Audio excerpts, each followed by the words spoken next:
We're gonna give this another shot. Yeah. We're gonna give this another shot. Look what I got. You raise your hand. We got some intro music, boo. Dum dum dum dum dum dum. Ready? Now this gorilla began counting to 10 as fast as he could. My father didn't even have time to say, "Elmira, elevator, explorer," before the gorilla interrupted. "Too slow. I'll twist your arms the way I twist that dragon's wings, and then we'll see if you can't hurry up a bit." He grabbed my father's arms, one in each fist, and was about to twist them when he suddenly let go and began scratching his chest with both hands. "Blast those fleas," he raged. "They won't give you a moment's peace. And the worst of it is that you can't even get a good look at them. Rosie, Rhoda, Rachel, Ruthie, Ruby, Remote, Roberta, come here and get rid of this flea off my chest. It's driving me crazy." 6 little monkeys tumbled out of a palm tree, dashed to the gorilla, and began combing the hair on his chest. "Well," said the gorilla, "it's still there." We're looking," said the 6 little monkeys, "but they were awfully hard to see, you know." "I know," said the gorilla, "but hurry, I've got work to do," and he winked at my father.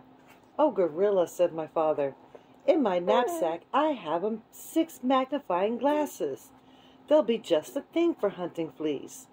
My father unpacked them and gave one to Rosie, one to Rhoda, one to Rachel, one to Ruthie, and one to Ruby, and one to Roberta.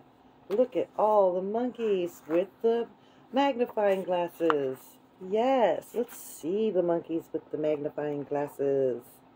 Yeah, you want to see them back? Look.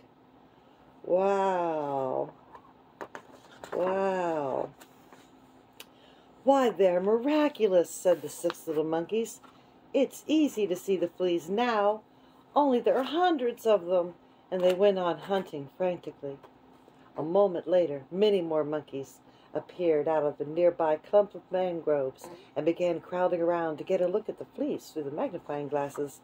They completely surrounded the gorilla, and he could not see my father, nor did he remember to twist his arms. Chapter 9. My Father Makes a Bridge. My father walked back and forth along the bank, trying to think of some ways to cross the river. Yeah. He found a high flagpole with a rope going over to the other side. The rope went through a loop at the top of the pole and then down the pole and around a large crank. A sign on the crank said, "To summon dragon, yank the crank. Report disorderly conduct to the gorilla." And from what the cat told my father, he knew that the other end of the rope was tied around the dragon's neck, and he felt sorrier than ever for the poor dragon. If he were on this side, the gorilla would twist his wings until it hurt so much that he'd have to fly to the other side. And if he were on the other side, the gorilla would crank the rope until the dragon would either choke to death or fly back to this side. What a life for a baby dragon. My father knew that if he called to the dragon to come across the river, the gorilla would surely hear him. So he thought about climbing the pole and going across the rope. The pole was very high, and even if he could get to the top without being seen, he'd have to go all the way across, hand over hand. The river was very muddy, and all sorts of unfriendly things might live in it, but my father could think of no other way to get across. He was about to start up the pole when, despite all the noise the monkeys were making, he heard a large splash behind him. He looked all around in the water, but it was dusk now, and he couldn't see anything there. "It's me, Crocodile," said a voice to the left. "The water's lovely, and I have such a craving for something sweet. Won't you come in for a swim?" A pale moon came out from behind the clouds, and my father could see where the voice was coming from. The crocodile's head was just peeping out of the water. See the crocodile? Crocodile. Scary crocodile. Look at him. Look at the crocodile. "Oh, no thank you," said my father. "I never swim after sundown, but I do have something sweet to offer you. Perhaps you'd like a lollipop, and perhaps you have friends who like lollipops too." "Lollipops," said the crocodile. "Why, that's a treat. How about it, boys?" And a whole chorus of voices shouted, "Hurrah! Lollipops!" And my father counted as many as 17 crocodiles with their heads just peeping out of the water. "That's fine," said my father, as he got out 24 pink lollipops and the rubber bands. "I'll stick one here in the bank. Lollipops last forever if you keep them out of the water, you know. Now, one of you can have this one." The crocodile who first spoke it swam up and tasted it. "Delicious, mighty delicious," he said. "Now, if you don't mind," said my father, "I'll just walk along your back and fasten another lollipop to the tip of your tail with the rubber band. So you don't mind, do you?" "Oh, no, not in the least," said the crocodile. "Okay, can you get your tail out of the water just a bit?" asked my father. "Oh, yes, of course," said the crocodile, and he lifted up his tail. Then my father ran along his back and fastened another lollipop with a rubber band. "Who's next?" said my father. And the second crocodile swam up and began sucking on that lollipop. "Now, you gentlemen can save a lot of time if you just line up across the river," said my father, "and I'll be along to give each of you a lollipop." So the crocodiles lined up right across the river with their tails in the air, waiting for my father to fasten on the rest of the lollipops. The tails of 17th crocodile just reached the other bank. Chapter 10. My Father Finds the Dragon.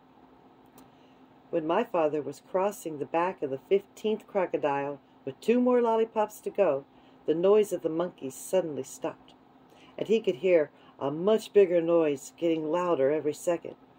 Then he could hear 7 furious tigers and 1 raging rhinoceros, and 2 seething lions and 1 ranting gorilla, along with countless screeching monkeys. Led by 2 extremely irate wild boars, all yelling, "It's a trick! It's a trick! There's an invasion, and it must be after our dragon! Kill it! Kill it!" The whole crowd stampeded down the bank. As my father was fixing the 17th lollipop for the last crocodile, he heard a wild boar scream, "Look, it came this way! It's over there now, see? The crocodile's made a bridge for it." And just as my father leapt onto the bank, one of the wild boars jumped onto the back of the first crocodile. My father didn't have a moment to spare. By now, the dragon realized that my father was coming to rescue him, and he ran out of the bushes and jumped down, yelling, "Here I am! I'm right here! Can you see me? Hurry! The boar is coming over! On the crocodiles, too! They're all coming over! Oh, please hurry! Hurry!" The voice was simply terrific. See the dragon? Look at the baby dragon. We've been looking for you. We found him, but he's still trapped. My father ran up to the dragon and took out his very sharp jackknife. "Steady, old boy, steady. We'll make it, just stand still," he told the dragon as he began to saw through the big rope. By this time, both boars, all 7 tigers, the 2 lions, the rhinoceros, and the gorilla, along with countless screeching monkeys, were all on their way across the crocodiles. And there was still a lot of rope to cut through. "Oh, hurry," the dragon kept saying, as my father again told him to stay still. If I don't think I can make it, said my father, "we'll fly over to the other side of the river, and I can finish cutting the rope there." Suddenly, the screaming grew louder and madder, and my father thought the animals must have crossed the river. He looked around and saw something which surprised and delighted him, partly because he had finished his lollipop, and partly because, as I told you before, crocodiles are very moody and not the least bit dependable and are always looking for something to eat. Oh, the first crocodile had turned away from the bank and started swimming down the river. The second crocodile hadn't finished yet, so he followed right after the first, still sucking his lollipop. And all the rest did the same, one right after the other, until they were all swimming away in a line. The 2 wild boars and 7 tigers, the rhinoceros and the 2 lions and the gorilla, along with countless screeching monkeys, were all riding down the middle of the river on a train of crocodiles, sucking pink lollipops, and all yelling and screaming and getting their feet wet. Look at them, all over the place with the crocodiles. Everybody. Wow. See? That's awesome, huh? I think that's so funny. My father and the dragon laughed themselves weak because it was such a silly sight. As soon as they had recovered, my father finished cutting the rope, and the dragon raced around in circles and tried to turn a somersault. He was the most excited baby dragon that ever lived, and my father was in a hurry to fly away. And when the dragon finally calmed down a bit, my father climbed up onto his back. "All aboard," said the dragon. "Where shall we go?" "Oh, we'll spend the night on the beach, and tomorrow we'll start on the long journey home." "So it's off to the shores of Tangerina," shouted my father, as the dragon soared above the dark jungle and the muddy water, and all the animals bellowing at them, and all the crocodiles licking pink lollipops and grinning wide grins. After all, what did the crocodiles care about a way to cross the river? And what a fine feast they were carrying on their backs! As my father and the dragon passed over the ocean rocks, they heard a tiny, excited voice scream, "Bumcrack! Bumcrack! We dread our dragon! We need our dragon!" But my father and the dragon knew that nothing in this world would ever make them go back to Wild Island.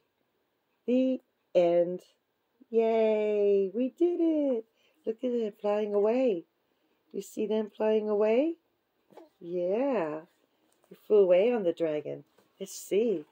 See? We did it. We did it. The end. Thank you for joining us. Woo. And all of our follies.